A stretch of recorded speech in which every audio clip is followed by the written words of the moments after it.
Olá, pessoal, sejam muito bem-vindos a mais um episódio do PodBiz, o Papo é Business. Eu sou a Bruna Ungarato e a IBDI tem como objetivo auxiliar na transformação do mercado corporativo. E o PodBiz, ele surgiu com a ideia de inspirar profissionais que almejam crescer na carreira. Então, o convidado de hoje é um cara que tem uma história sensacional para compartilhar com vocês. É o CEO da Inspand, Cristiano Franco. Seja muito bem-vindo ao PodBiz, Cristiano. Muito obrigado, Bruna, pelo convite. Estava comentando com a Bruna aqui, ó, que nós chegamos, que eu já fiz acho, umas 40 entrevistas estando do outro lado da mesa. E agora, hoje, eu estou na posição aqui. Vai ser um desafio para mim, viu? Essa mina aqui é fera. Lá no evento do BDI, dominava tudo lá. Não era bem assim. Agora ficou ruim para mim, né? Já fez 40 entrevistas. Eu estou começando agora. Mas, Cristiano, conta pra gente, então, quem é Cristiano Franco? Bruna, eu sou um apaixonado por gente. Sou, de verdade, um apaixonado por gente. Mas nem sempre fui assim, não. Já fui terrível. Já fui terrível. Hoje eu sou apaixonado por gente. Aliás, há algum tempo, mas não era assim, não, viu? Tá, então explica pra gente sobre essa virada de chave aí. Vou contar um pouquinho para você da minha história, para você entender de onde eu vim, né? Eu nasci numa comunidade carente em Campinas e morei lá até os meus praticamente 3 anos de idade. Comunidade carente é comunidade carente mesmo, tá? A gente chamava de favela São José.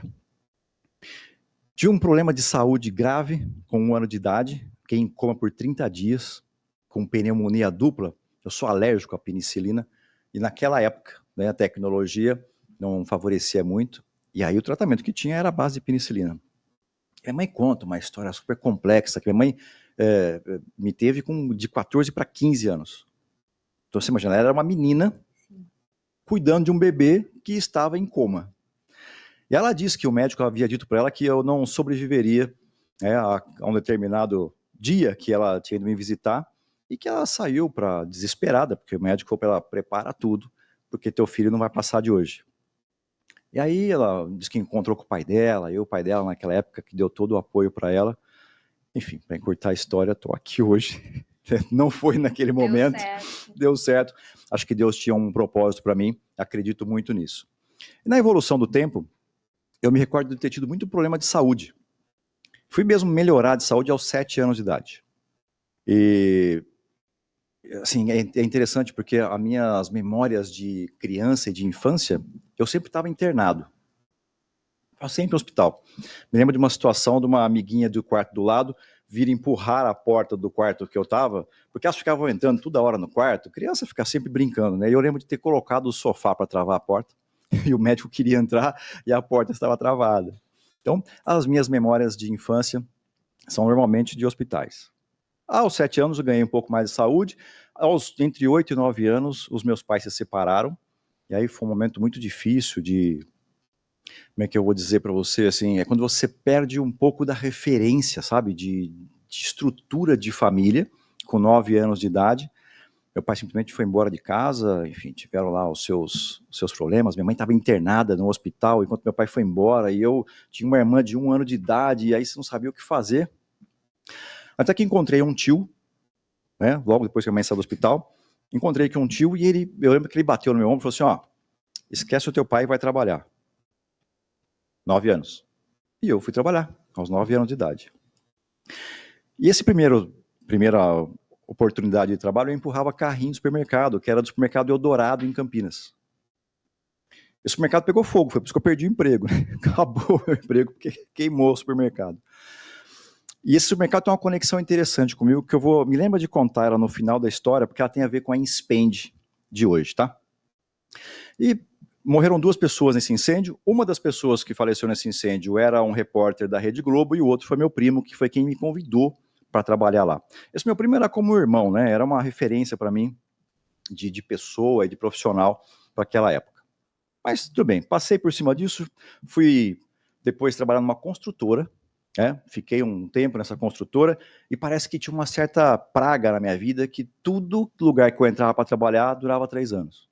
E aí eu tinha um objetivo, que era conseguir trabalhar em algum lugar que pudesse ter mais de 3 anos. Eu fico imaginando a geração de hoje, né? 3 anos para a geração de hoje é uma eternidade. Exatamente. E naquela época meu desafio era superar, porque eu fiquei 3 anos no supermercado, fiquei 3 anos na construtora, depois eu fiquei 3 anos como árbitro de futebol da Federação Paulista, de futebol do salão. Essa é para gravar em outro podcast, porque o que tem de história... Fiquei curiosa agora. O que tem de história disso? Depois eu fui trabalhar no Grupo Vigor, né, de laticínios, que na verdade era Leco na época em Campinas. Também tem um monte de história para lá, mas fiquei 3 anos lá e aí fui demitido de novo. E lá foi interessante porque assim, eu fui demitido por fidelidade. Né? E já que nós estamos falando aqui de carreira, uma das coisas que eu acho que é fundamental para um profissional é fidelidade. Eu tinha um líder, que era o diretor da filial, e esse diretor da filial, ele tinha passado por várias filiais. Então, cada vez que ele passava por uma filial, ele tinha um aumento de salário, né, de transferência. O chefe dele não gostava muito dele porque ele ganhava mais do que... Entendi. Aí um dia, ele disse o seguinte, ó, meu chefe tá vindo aqui, e nós vamos ter uma reunião e tal, mas tá meio tenso. Eu falei, pô, mas o que tá acontecendo? Ele falou, não, fica tranquilo e tal, tá meio... Tá bom. Perto da hora do almoço, ele entrou numa copa que era em frente à minha sala. E aí ele entrou na copa e eu peguei e entrei atrás dele. Falei, e aí, Edson, o nome dele. Puta, adoro o Edson, maravilhoso. Edson, se você vai vendo a gente, um beijo pra você, cara. Foi um pai pra mim na época. Aí, pô, aprendi muito com ele. Aí ele entrou e eu falei, pô, Edson, e aí, o que aconteceu? Ele falou, fui demitido. Meu cara era diretor da filial. Eu, pô, como assim foi demitido? Ele falou, fui demitido. Eu falei, cara, se você foi demitido, não quero mais trabalhar aqui. Quem estava atrás de mim? O chefe dele. O cara estava atrás de mim. Então já vai junto. E fui. Eu tinha muita hora extra, porque eu cuidava de toda a distribuição de laticínios, né, leite e tal, e creme de leite, requeijão, manteiga e iogurte, praticamente de todo o interior de São Paulo. E aí eu fazia o PCP, que a gente chama, né?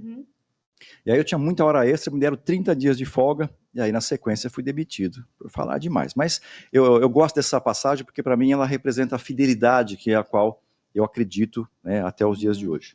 Mas foram 3 anos, e a minha praga não passava. E eu queria muito, Bruna, ter uma profissão que não tivesse 2 nomes.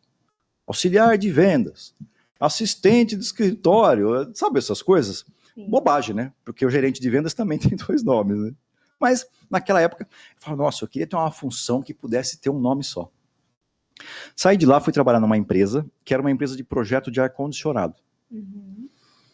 Uma amiga me convidou e tal. Pô, foi maravilhosa a experiência, só que assim, eu não entendia nada de informática. Nada. Nós estamos falando de 1990. Sabia nada de informática. Estou lá, e aí a Toshiko, que foi a pessoa que me contratou, que era a dona da empresa. Toshiko, também, se estiver vendo, um beijo para você. Tem uma passagem na minha vida maravilhosa, muita gratidão. Pagou minha faculdade, essa mulher foi excelente. Dona da empresa até hoje. Ela me levou para lá e ela tinha uma pessoa que trabalhava na área de sistemas, que desenvolvia sistemas em Clipper, e o cara fazia toda a documentação de Word para eles. Meu, na época o Word era, né, inovador. Aqueles computador 386. Beleza. Entrei lá, fiquei uma semana. O que eu fiz para poder aprender? Fui no Macro. Sabe a loja do Macro? Essas lojas tipo Atacadão, tipo Açaí. Sim, sim. Eu fui lá e comprei uma fita de videoaula de Clipper, de Windows 3.1, o Word e Excel. Fita de videoaula. Gente, é um bicho diferente, é uma fita de videocassete. Eu tô acostumado a ter alguns... bicho grande, assim, quadrado. E comprei um computador. Esse computador tinha uma outra história, mas vou contar porque vai demorar. Peguei, levei isso para casa, coloquei na frente o computador, de frente com a televisão, e eu fiquei assistindo aquilo tudo e fui aprendendo a programar. Virei 3 dias. Eu sou um cara que durmo pouco, tá? De 4 a 5 horas no máximo por noite. Me chamam de vampiro porque eu não tomo água e nem durmo, né? Aí me chamam de vampiro. E eu fico lá, 3 dias, tal, aprendi, fazia um monte de coisa, mas me deparei com uma série de dificuldades e fiz amizade com o cara que trabalhava na empresa fazendo o que eu entrei para fazer. Uma semana depois, a minha chefe lá me chamou e falou assim, ó, tem um negócio para falar com você, só tem uma vaga para essa posição. Ou é você, ou é ele. Eu falei, pô, então fica com ele. O cara virou meu amigo. olha a situação. Eu falei, pô, o cara virou meu amigo, o cara sabe tudo. Ela falou assim, olha, você tem a opção de não ficar, mas ele também não vai. Eu até me lembrei daquela propaganda do óleo soia. Você lembra dessa propaganda? Você não vai lembrar, né, Bruno? Não Que vou assim, lembrar. o cara tinha que pôr uma lata em cima da outra, Ah. e aí perguntaram pra ele assim, você sabe empilhar a lata? E ele falou, não sei. Foi, então você está contratado, porque vende tanto que não dá tempo de empilhar a lata. E foi mais ou menos assim, você sabe fazer Clipper? Não sei. Windows? Não sei. O Word? Não sei. Está contratado. Então vem. Bem, e aí, nessa empresa eu entrei, auxiliar de escritório, 2 nomes. Eu falei, não, aqui eu preciso crescer. E aí, realmente, eu virei gerente administrativo, aprendi muito sobre sistemas lá, virei gerente de CPD. Na época não era TI, era CPD. Aí, pô, controlava aquilo tudo. E eu me recordo, um pouco antes de eu ser demitido, depois de 5 anos, que eu tinha Já superado... tinha quebrado a barreira dos 3. Superei a barreira dos 3 e, além disso, ainda tinha conseguido uma função de gerente. Quando eu me promoveu para gerente, eu comprei uma pastinha de couro, porque para mim gerente usava pastinha de couro e gravata, né? Comprei uma gravata, pastinha de couro, não tinha nada dentro, mas eu ia para o escritório com a pastinha. Certamente. Para parecer gerente. E aí eu me recordo que um pouco antes de ser demitido, Bruna, eu sou cristão, né? Então, poxa, eu tenho minha fé. E eu me lembro de ter conversado com Deus e falado assim, Deus, quero muito ter sucesso nessa empresa. Não deu nem um mês, eu fui demitido. Aí eu falei, pô, Deus, como assim, né? Não tô entendendo essa conversa. Levei anos para entender. E aí, pô, fui demitido, fiquei 3 meses parado, comecei a entrar meio que em desespero. Eu estava fazendo faculdade nessa época, que foi por acaso, né? Os meus pais não estudaram e nunca me recomendaram o estudo, porque não foi do aprendizado deles. Era tipo assim, seja o melhor profissional, seja o melhor trabalhador, não falte no trabalho para sua empresa não ver que a sua falta não faz falta. Era assim as frases que eu ouvia. Mas um amigo que trabalhava nessa empresa me recomendou que tinha uma vaga na faculdade e tal, aí eu consegui entrar sem prestar vestibular. Foi um negócio assim, Deus falou assim, você vai fazer esse curso. E eu sou formado então em eletrônica industrial, programador. Minha terapia é o Excel, mas lembre-se, eu abri falando que eu sou apaixonado por gente. Pois bem, Bruna, fui trabalhar na empresa que eu tô hoje. Eu cheguei lá por acaso, uma agência me levou meu currículo para lá e eu fiz todo o processo. Na época era uma cooperativa, a empresa estava vivendo uma crise e tal. Então eu entrei para trabalhar sem salário. 2001. Sem salário. Foi agora, dia 19 de março. Anteontem eu recebi aqui, o RH mandou lá, né? Olha, parabéns pelos 23 anos. E aí, pô, não tinha salário, não tinha nada, mas eu falei, não, eu vou apostar, acredito nisso, e a gente foi. Aí fui crescendo lá dentro. Pô, eu virei vendedor. Pô, sou vendedor até hoje. Eu virei vendedor e tal. Depois eu virei gerente, como da DGL. E fui fazer pós-graduação. Quando eu fui fazer pós-graduação, que foi logo depois dessa fase que eu virei gente, você vai entender por quê. Fiz a pós-graduação, resolvi fazer um estágio docente e fui dar aula.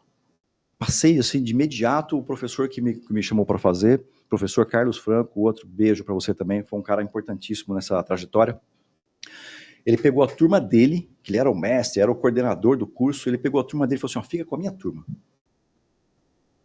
E aí, pô, comecei a dar aula para a turma dele e ele foi me colocando em várias universidades, várias faculdades para dar aula na pós-graduação. Eu dava aula segunda, terça, quinta, sexta e sábado. Só não dava aula de quarta-feira.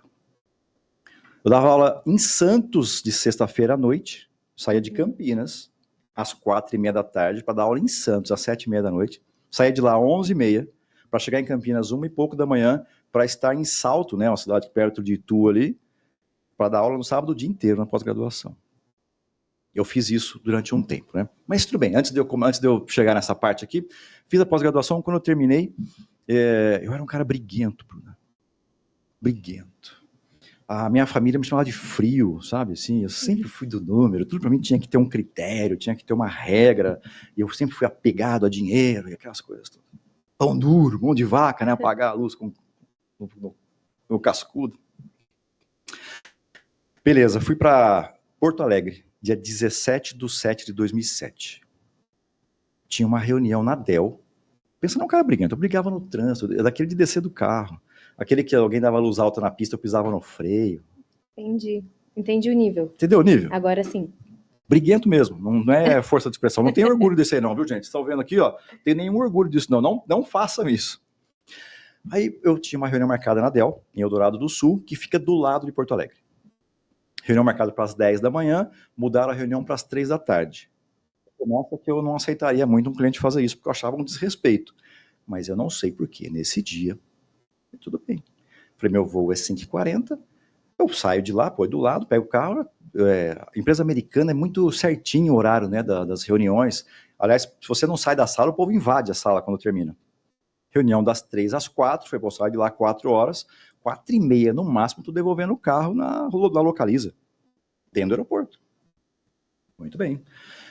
3 horas, reunião, beleza. Acabou às 4, uma chuva em Porto Alegre, tudo alagado. Aí, cheguei lá para devolver o carro, atrasou pra caramba. Consegui chegar no aeroporto 5h15. Meu voo era 5h40. Fui lá no balcão da TAM, aí a moça da TAM falou assim, ó, check-in fechado. Eu não tinha lugar para ficar, não tinha nada. Alguém lá em cima falou assim, ó, fica calminho. Não pula no pescoço da mulher hoje? Hoje não faz isso? Eu falei, não tem jeito. Ela falou assim, não, tá fechado. Eu falei, tá bom. Peguei um táxi ali fora e fui pro Ibis, que é do lado do aeroporto, e fiquei lá no Ibis esperando dar o horário, para ver se conseguia uma vaga de quarto, porque às 18 horas dá no show e tal. Eu falei, pô, vou ver se eu consigo uma vaga. Em 2007, não tinha televisão lá no hall do hotel. Fiquei jantando. E aí, às 6 da tarde, liberaram um quarto e tal. Eu falei, pô, beleza, vou ficar por aqui então. Aí quando foi 10:07, tocou meu celular. Aí era meu sócio, o Gustavo, eu brinco, brincadeira, gente, ele falou pra mim assim, pô, Cris, que bom ouvir sua voz. Eu falei, que estranho isso aí, como assim é bom ouvir minha voz? Ele falou, cara, você não ia pegar o voo das 5h40? Eu falei, eu ia, cara. Ele falou, então, seu avião passou reto na pista, cara, aqui de Congonhas. Eu falei, tá de brincadeira. Ele falou, não, liga a televisão aí, cara, que você vai ver. Eu falei, Augusta, não tem, e não tinha televisão mesmo no hall do Ibis naquela época. E a partir daquele momento, meu telefone não parou mais de tocar. Aí todo mundo me ligou, a minha mulher não me ligou, porque ela estava no primeiro dia de um trabalho aqui em São Paulo, então eu estava falando bastante com ela, que ela estava voltando por causa da chuva, também não sabia muito bem o trajeto e tal. Só não me ligou minha mãe. Minha mãe não teve coragem de me ligar. Você imagina. Ela falou, Cris, se eu ligo para você, eu tenho um apego gigante com minha mãe, né? A gente é muito apegado. Ela falou, se eu ligo para você e você não atende, teria morrido. Ela ligou para minha mulher, aí minha mulher... falou para ela, aí minha mulher conta a história da visão dela, né, de como foi, a emoção deles lá. Mas nesse dia eu aprendi a gostar de gente. Aprendi a dizer obrigado, desculpa, perdão, eu te amo. São palavras que eram muito difíceis para alguém de TI, não é uma palavra fácil de falar. Hoje eu falo isso até pro cachorrinho. Né? Conversa, agradeço o cachorrinho pela alegria que ele me trouxe e tal. Então nesse momento eu aprendi a ser gente. Aí eu passei a estudar, fiz 7 formações de coach, PNL, né, Programação Neurolinguística, o Practitioner, Master Practitioner, Neurociência aplicado à liderança. Então, tudo que envolve a relação com humanos, eu aprendi, e foi nesse momento que as coisas se transformaram para mim.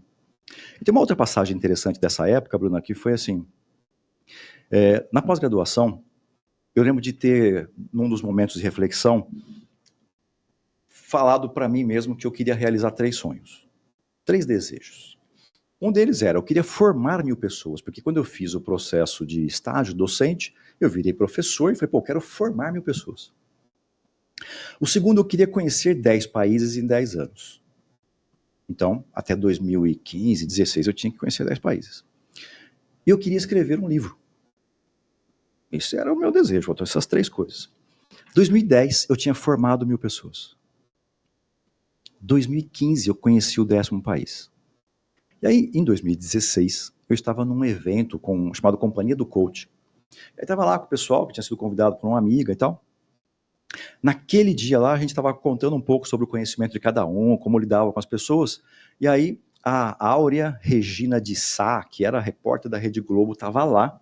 E ela ia lançar um livro com coautores. E ela falou, quero você no livro.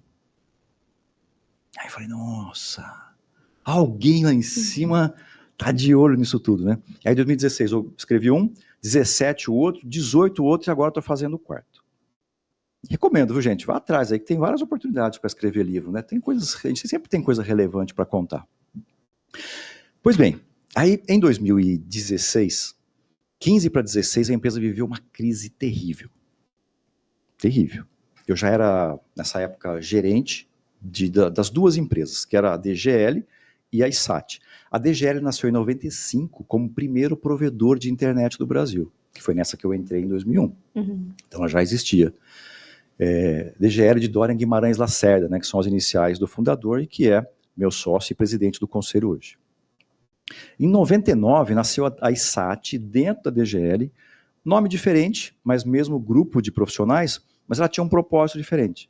O propósito era transmitir vídeo na internet numa época que não tinha banda larga como nos dias de hoje. Então, fazia isso usando a internet por satélite. O projeto nasceu dentro do Hospital Sírio-Libanês e tinha como objetivo transmitir cirurgias ao vivo, 99, cirurgias ao vivo e palestras ao vivo para a rede de hospitais da Unimed. É tipo um Sky. O hospital fazia uma assinatura, recebia a anteninha e passava então a receber o sinal desse material que era gerado ao vivo.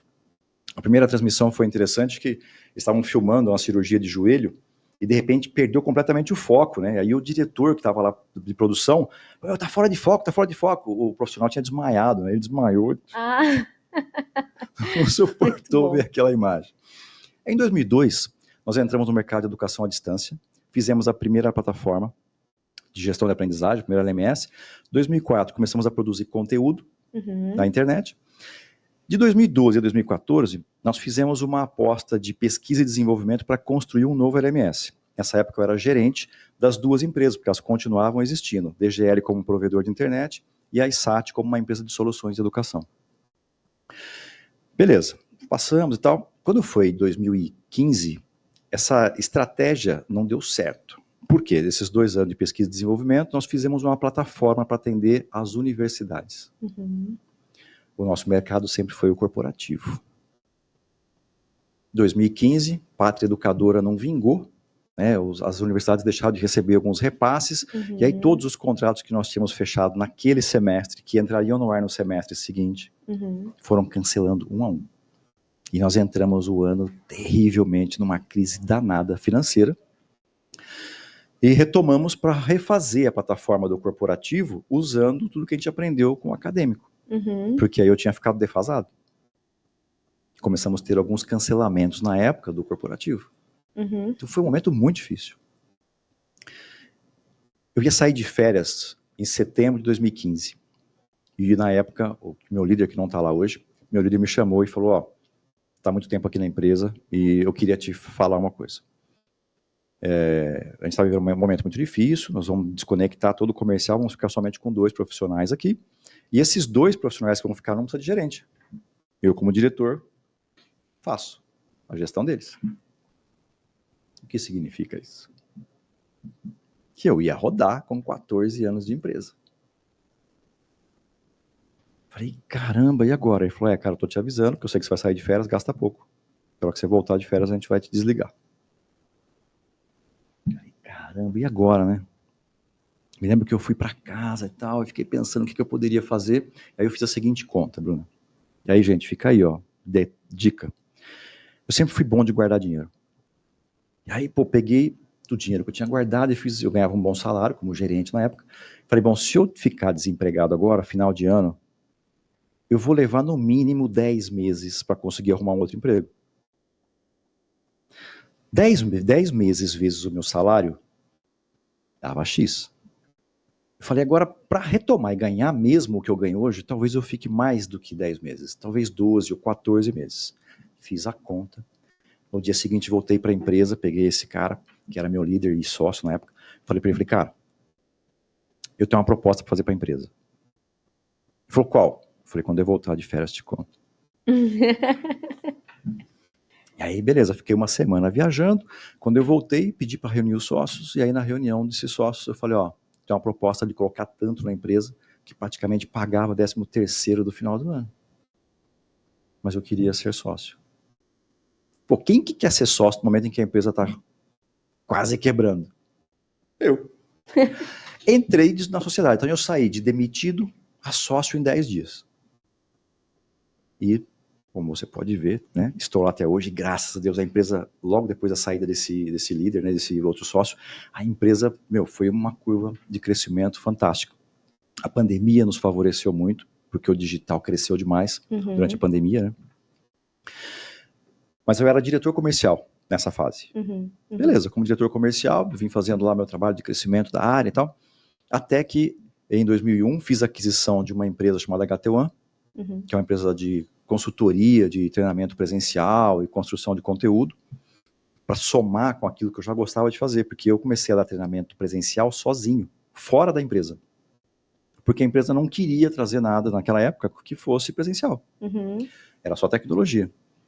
E aí, pô, eu formei com o pessoal da Mitsubishi Motors.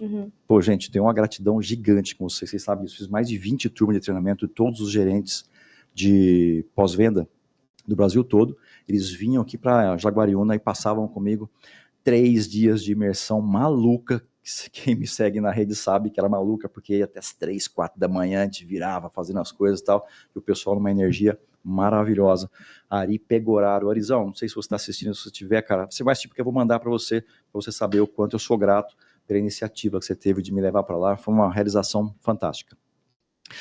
Muito bem. Então, trouxe isso para dentro da empresa, passamos a ter, então, tecnologia e ter também toda a parte de capacitação. Em 2022, nós montamos o conselho da empresa, né, com profissionalização da empresa toda, e aí o Dorian, que era o CEO na época e é o fundador e o dono da empresa majoritário hoje, falou, cara, vai assumir como CEO. Só que assim, ele falou isso para mim na noite que antecedia o anúncio. Até então, era para ser um VP. Tava tudo certo, conhecer VP e tal, a gente tinha montado já os organogramas, tava tudo certo. E aí na noite que estava antecedendo, ele foi lá e falou, cara, você vai ser o novo CEO. Surpresa. Surpresa, né? Uma surpresa maravilhosa. E eu confesso a você que foi assim, foi muito surpresa, porque o Dorian é um cara muito ativo. O Dorian vai fazer 60 anos agora, mas é um cara que corre dessas competições, é um cara futurista, né? Ele enxerga pra caramba o futuro, não é à toa que a empresa sempre foi pioneira. E é um cara que eu tenho muita gratidão. Ele me ligou para dar os parabéns dos 23 anos, né? Eu falei, pô, eu sei que boa parte é pela minha competência e pela minha dedicação, mas se não fosse da vontade dele, a minha dedicação ainda assim seria insuficiente, né? Então, a minha gratidão sempre para ele e para os nossos sócios lá. E aí, entrei como CEO da empresa e assumi esse grupo maravilhoso que a gente tem lá. A gente tem um time fantástico. Eu sou terapeuta também, né? Então, eu faço atendimento de sábado e eu acabo lidando no meu processo de liderança quase que como um terapeuta, entendeu? Então, dependendo da conversa que eu vou ter com um colaborador, eu troco até de lugar na mesa. Ou eu troco de pessoa, ou eu faço, vamos conversar sem crachá, né? Tiro o crachá, e o que a gente fala no momento sem crachá não é usado no momento com crachá. Porque essa relação humana, ela é de extrema importância para que o negócio possa prosperar e, né, enfim, e ter o resultado. A gente tem praticamente a metade do time com mais de 10 anos de casa. É um time sensacional. A área do pessoal de transmissão de eventos, cara, os caras fazem um trabalho de transmissão de eventos, batendo a Vale mundialmente, para você ter uma ideia. Até dentro de Mina, o time vai para fazer a transmissão do evento. O nosso time de educação corporativa constrói treinamento de ponta a ponta. E se não tem, de repente, alguma solução, a rapidez e a habilidade, sabe, de encontrar uma peça para juntar, para poder fazer, e sempre com o foco em atender aquilo que o cliente precisa, porque é para eles que a gente existe, sabe? Acho que eu comentei lá no evento do EBDI que eu, enquanto diretor comercial, qual era o meu discurso com o time? Primeiro vidas, depois vendas. Por quê? Pô, Bruna, se você está me comprando, eu tenho um compromisso com você antes da empresa. A gente fica em camadas diferentes, sabe? Essa relação está em camadas diferentes. Porque eu sei que se eu fizer alguma coisa errada, você vai ter problema na sua empresa, talvez você comprometa teu cargo, a tua função, a tua história na empresa, porque você acreditou em mim como fornecedor. E isso para mim tem muito valor. Muito. Eu pegava demais no pé do pessoal, sabe? Tipo assim, não empurra nada no cliente. Faça aquilo que o cliente realmente precisa, entendeu? Legal, que história. Cristiano. Obrigada por compartilhar conosco. Fica muito claro, né, durante a tua jornada, algumas características, assim. Teus objetivos sempre foram muito definidos. Eu quero um cargo com um nome só. Eu quero conhecer 10 países, eu quero objetivos e prazos sempre definidos. E também ficou muito clara a tua resiliência, né? Então, tu queria quebrar a barreira dos 3 anos, ali nos primeiros empregos, e a tua perseverança, né? E aí, obviamente, né? Além dessas, eu queria perguntar para ti, o que tu acha que foi o mais importante para tu chegar onde tu tá hoje? Que a tua história, ela teve muitos altos e baixos, mas tu sempre firme, né, no teu objetivo. E aí, uma outra pergunta é, o cargo de um nome só, tu já imaginou que seria CEO? Nunca. Bruna, nunca. Nem sonhos tinham me passado pela cabeça. Bom, na noite anterior eu não tinha. Era vice-presidente. Né? Então, realmente não tinha. Mas eu acho que assim, a tua primeira pergunta, né? Eu acho que se eu pudesse trazer para você ponto importante para estudo, é que eu sempre estive preparado. Eu acredito que assim, o crescimento nosso é como uma viagem para fora do país, que não vale Mercosul. Por quê? O Mercosul você não precisa de passaporte, né? Mas para ir para fora, você tem que ter passaporte. E a viagem, eu falo isso inclusive para o pessoal, inclusive em relação ao passaporte. Esteja com o seu passaporte pronto, porque se aparecer um evento lá fora e eu precisar que você vá, você tem que estar pronto. E para você poder pegar uma oportunidade, você tem que estar pronta para a oportunidade. Diz que o cavalo selado passa uma vez só, né? Você tem que estar pronto para pegar ele, entendeu? E eu acho que a minha história de vida, né, para chegar até onde eu cheguei, todos os momentos eu estava pronto para os desafios que vieram para mim. Boa. Excelente resposta. E tu comentou, inclusive tu mandou beijo para várias pessoas que foram muito importantes na tua construção. Tu falou alguns, foi meu professor, foi muito importante para mim.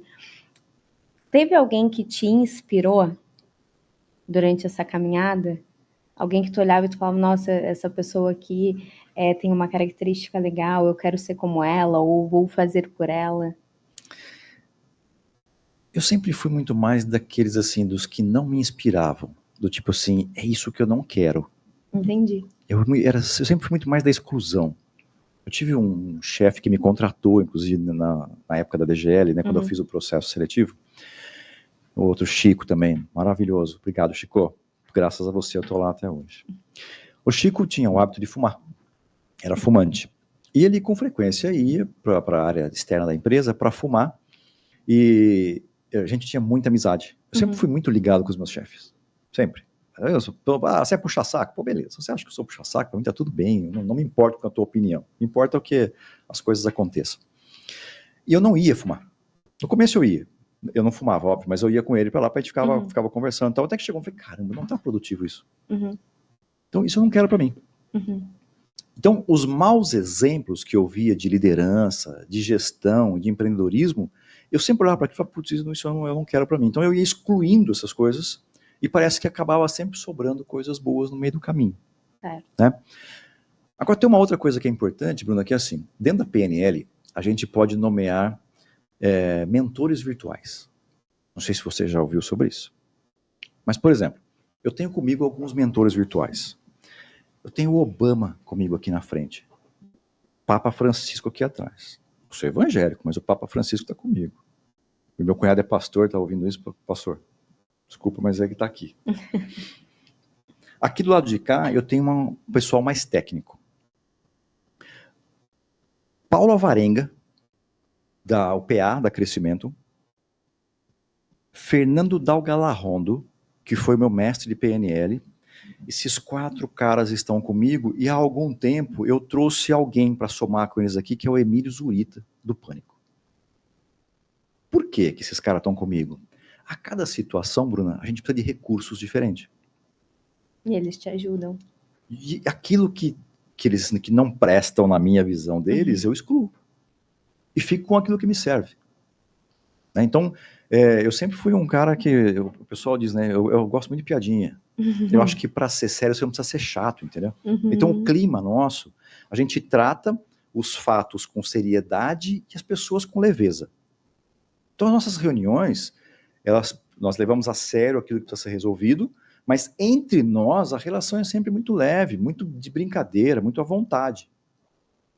E um pouco disso eu acho que tem do Emílio Zurita. É um cara que você percebe a apresentação dele no programa, da rádio principalmente, né? Muito de olho em tudo que está acontecendo, a coordenação do que está acontecendo, ele faz aquilo com maestria. E ao mesmo tempo em que ele é um cara muito inteligente, o cara, estuda de tudo, todos os assuntos que entram lá, o cara sabe à frente dos outros. Ele também é divertido, sabendo fazer a provocação e colocar umas pimentinhas certas na hora que tem que fazer, entendeu? E aí, por exemplo, nós tivemos lá no evento do EBDI, nós tivemos um dos momentos, por exemplo, onde não entrou um PowerPoint. Pô, você com toda a habilidade foi lá na frente e você fez uma espécie de um quebra-gelo naquilo, porque você sabia que precisava do tempo do pessoal da house para preparar, para colocar aquilo para funcionar. E é natural acontecer. A questão é, quem está dominando aquele momento precisa estar preparado para fazer com que aquilo não se pareça com um problema. Entendeu? Então, esta habilidade, você está na frente de um monte de gente, está representando a sua marca, a sua reputação. Como que você faz para fazer aquela quebra não parecer como, imagina você no carro, ouvindo o rádio, e de repente o rádio fica com 30 segundos de silêncio. É uma eternidade, não precisa ser 30, estou exagerando. 4 segundos, 5 segundos de silêncio no rádio é uma eternidade. E dentro de um evento você tem que estar preparado para isso. Esse evento pode ser um evento do EBDI, onde você está com todo mundo. Esse evento pode ser uma mesa de reunião. Você tem que fazer com que as coisas se pareçam estar sob controle. Né? Está no seu domínio. O erro tem que fazer parte de um certo domínio. Né? As intercorrências têm que fazer parte de um certo domínio. Para você não trazer desespero para o time. Né? Imagina, por exemplo, um piloto de avião, de repente ele aparece uma luzinha vermelha no painel, ele abre a porta e sai correndo, gritando no corredor. Né? O que aconteceria com os passageiros? Né? Exato. Pode. Não dá para fazer isso. E quando você é CEO, você não tem para onde recorrer. Né? Porque o liderado procura o líder procura, de repente, um gerente, o gerente procura um diretor, e o diretor procura você, e aí você olha para trás e fala, tem ninguém para eu correr aqui, eu tenho que lidar com isso. E acho que assim, quando você está, por exemplo, lá de mestre de cerimônia de um evento, você é o CEO daquele evento. As pessoas estão confiando em você, que você tem a organização do horário, que você tem a organização de tudo que está acontecendo, que você esteja orquestrando aquilo, entendeu? É isso que eu acredito. Perfeito. Mais um ponto. Tu falou muitas vezes, inclusive foi a tua dica, né? Esteja preparado. Então vamos para a parte de educação. Vamos para a parte de cursos, de livros. Hoje tu indica algum livro que possa ajudar a pessoa a estar preparado? Algum curso? O que hoje tu dá de dica com relação a essa busca? Eu acho que o aprendizado hoje não tem limite. Eu sou, talvez, um pouco fanático. Não gosto muito da palavra, mas acho que eu sou um pouco fanático por estudar. Eu estudo tudo que você imaginar, eu estudo. Do assunto que você quiser falar. Tava no carro esses dias, até o Dorian tava comigo no carro e falou, pô, cara, você devia ser médico para estar falando nesse nível de profundidade sobre o tema. Eu estudo tudo. A bula de remédio, se você falar uma palavra nova de alguma coisa, eu vou aprofundar. Então eu acho que o estudo, ele não tem limite. Até porque para você liderar, é importante que você tenha repertório para falar sobre tudo. Mas você tem que, no mínimo, entender de gente e se tornar uma pessoa interessante para você ter credibilidade. Então, um livro que mudou parte da minha vida, me trouxe eu passei a ser visto de forma diferente também por causa desse livro, chama-se Sapiens. Porque você passa a conhecer da história como um todo, né, de onde nós viemos e tal, e você tem assuntos que você pode conversar numa mesa que vai além do falar do techniquez, porque se a gente tiver, vamos imaginar que você me convide para almoçar. Se eu sentar contigo para almoçar, a menos que você tenha o interesse, né, de falar a respeito de algum tema específico. Eu queria falar sobre educação corporativa, eu gostaria de falar sobre universidade corporativa. A menos que você tenha esse interesse, você vai me achar um porre se eu ficar falando de coisa técnica com você no almoço, ou num chopp, ou num café. Então, eu acho que você precisa ser uma pessoa interessante, né? Influenciadora pelo conhecimento. Tem um livro, Bruna, que chama Ilha do Conhecimento. Já ouviu falar desse livro? Não. Ele tem uma metáfora que é muito legal. Ele fala o seguinte: pensa num oceano gigante, que é o oceano da ignorância. Tudo bem? Oceano da ignorância. Aí tem uma pequena ilha lá dentro, chamada Ilha do Conhecimento. Certo? Certo. A área externa desta ilha está em contato com o oceano da ignorância. Então ele diz o seguinte: neste momento, a minha ignorância é pequena, porque essa é a área que eu tenho contato com a ignorância. Quanto maior a minha ilha, maior a minha ignorância.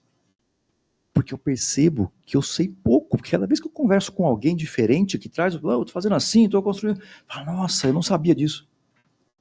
Então eu percebo que o meu conhecimento é muito pequeno, quanto mais conhecimento eu tenho. Não é à toa que Sócrates era tão sábio, né? Lembra? Esperou todos os filósofos, né, os pensadores falar tudo, e aí com base naquilo ele só tinha uma coisa para falar. Só sei que nada sei, né? Não é isso? Pô, e realmente eu vejo isso, sabe? E essa é a parte interessante de estar com as pessoas. Gosto muito de ouvir as pessoas, apesar de estar falando bastante aqui, porque eu sou o entrevistado, né? Mas eu gosto muito de falar, muito de ouvir. Né? Eu falo com as pessoas algumas provocações, e falei bastante com os meninos na chegada aqui, né? Os meninos estavam aqui, enquanto você não chegava, eu estava contando aqui um monte de coisa para eles, até para fazer um esquenta. Então, mas dentro de um processo, por exemplo, de mentoria, de coach ou de terapia, o papel é ouvir. Boa, boa. Bom, levando o nosso papo para a parte de encerramento, eu queria... Já. A gente tem um tempo, Cristiano, isso é complicado, a gente tem um tempo aqui para falar. Daqui a pouco os meninos vão nos correr daqui. Eu queria que tu falasse um pouco dos teus hábitos. Eu já sei que dormir muito e tomar água não tá na lista. Não, tomar água é ferrugem. Recomendo que durmam e que tomem água, mas eu queria ouvir um pouco dos teus hábitos, assim, qual é a tua rotina, o que tu faz hoje que tu fala, Bruno, isso é muito importante para mim, é uma rotina que eu criei, que me ajuda a ter resultado. Hoje, qual é a rotina que tu tens? Sou bem metódico. Bem disciplinado, eu diria. A água enferruja, viu, gente? E aí depois você toma muita água, você vai no banheiro, dá mais descarga e tá acabando com a água do mundo. Brincadeira à parte, toma água. Eu não tomo. A minha médica falou que meu corpo aprendeu a extrair água dos alimentos. E ela fala que assim, ó, nunca vou falar isso pra ninguém, hein? Aí ele veio no podcast e contou pra todo mundo. Contei, pra doutora. ela, ele não vai mandar um beijo, ele vai dizer, olha, não assiste o podcast. Doutora Rosana Psirilo, eu contei. Durmo pouco, mas não é que eu durmo pouco porque eu faço para ficar acordado. Eu não tenho sono. E desde moleque eu sou assim, entendeu? Sempre que dormir pouco. Você pega esse reloginho aqui, o Fitbit, eu gosto dele mais do que da Apple, porque ele mede a quantidade de sono e as etapas de sono que você tem. Sono REM, sono profundo, sono leve, enfim, ele mede tudo. E aí a minha média é de 4 a 5 horas por noite. E fico muito bem, não altera meu humor. Sim. Não tem nenhuma alteração. Como vocês podem perceber. Mas eu tomo muito café. Já tomei mais. Antigamente eu tomava umas 2 caixinhas daquela de cápsula por dia. Tipo 20 cafés por dia. É sério? Era. Agora não, agora eu tomo acho que uns 8. Tá. Durante o sábado que eu faço atendimento de coach das 7 da manhã até as 6 da tarde, eu tomo mais. Aí eu tomo bastante café. Óbvio que isso também contribui para não dormir, né? Provavelmente. Mas não me faz falta, tá? Me sinto bem com isso hoje. Então eu acordo de manhã, por volta das 10 para 7. Vou contar um segredo aqui. Por que eu acordo 10 para 7 e não 7 horas, né? Meu filho morava em Ribeirão e veio, na pandemia, veio morar em Campinas. E ele tinha hábitos noturnos, como eu. Aliás, era engraçado, porque eu saía para ir para a cozinha durante a madrugada e encontrava com ele. Oh, como é que você tá? Tudo bem? Beleza? Porque era o horário que a gente se via. Aí ele tinha o hábito de deixar a louça na pia durante a noite.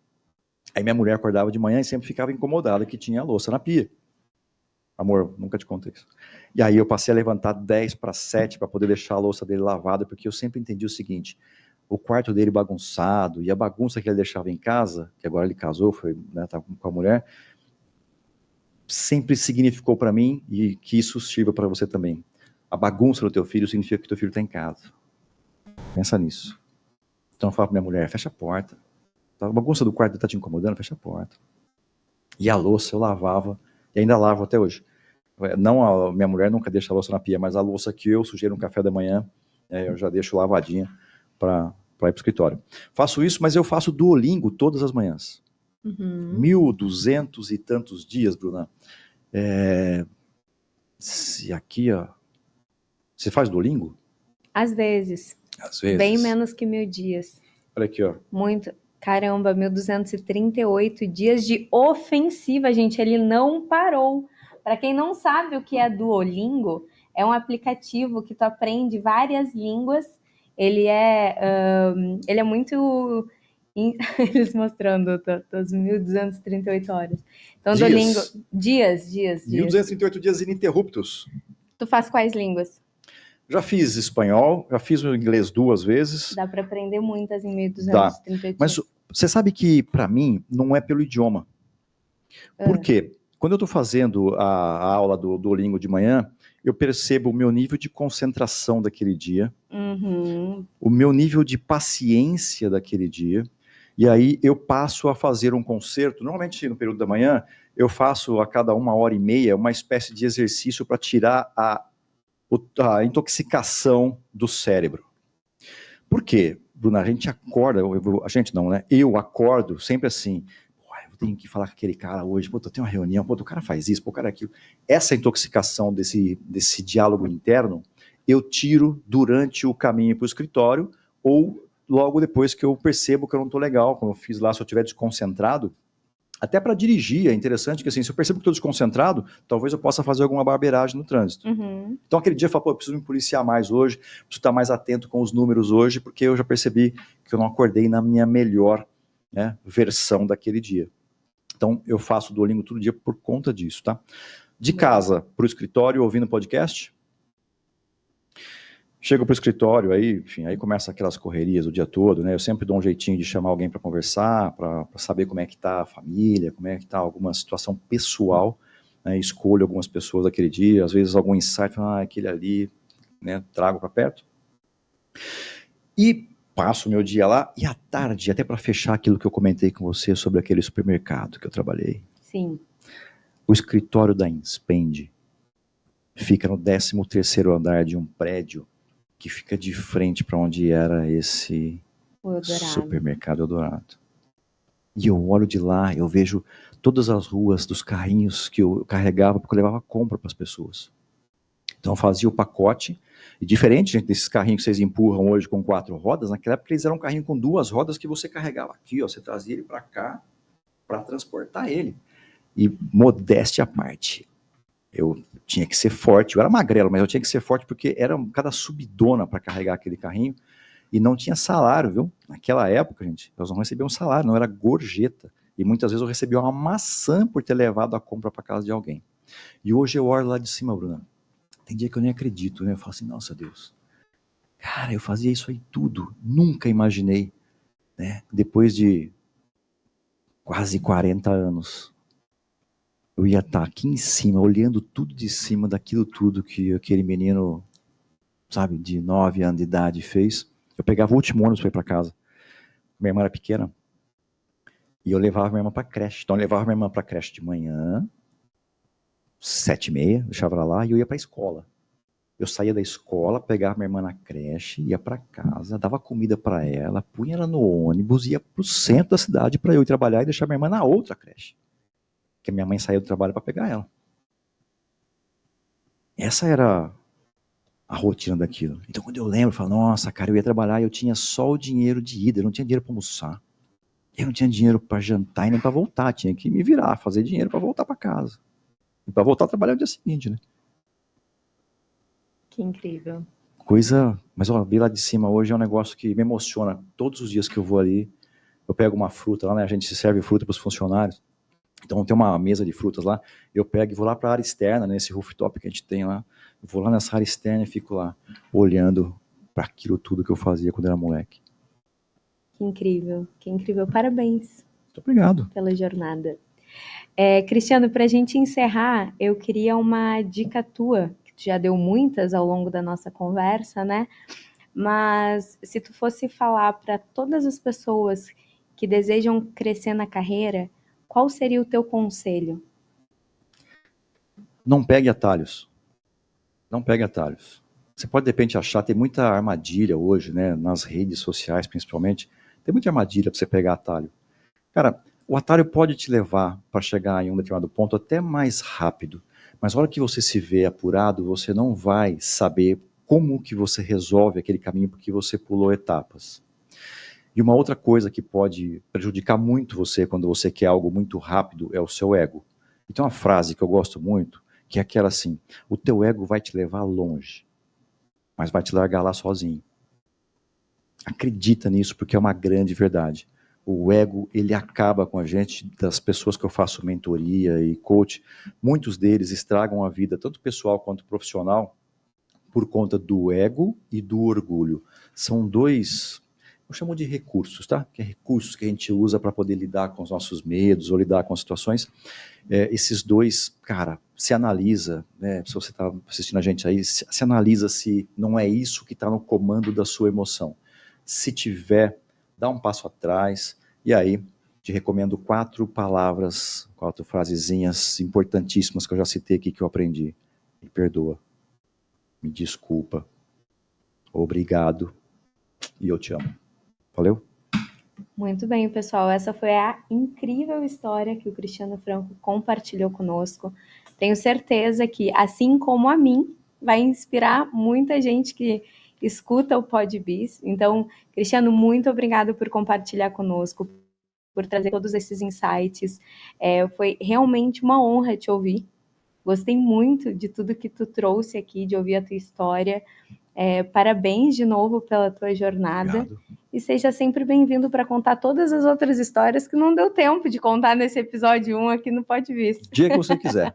Prazer foi meu estar aqui. A gente vai ter a segunda rodada, então. Combinado. Tem essas histórias aí do meio que tu falou, não vou contar que não vai dar tempo. Aí eu vou fazer esses cortes e a gente grava uma segunda. Joia.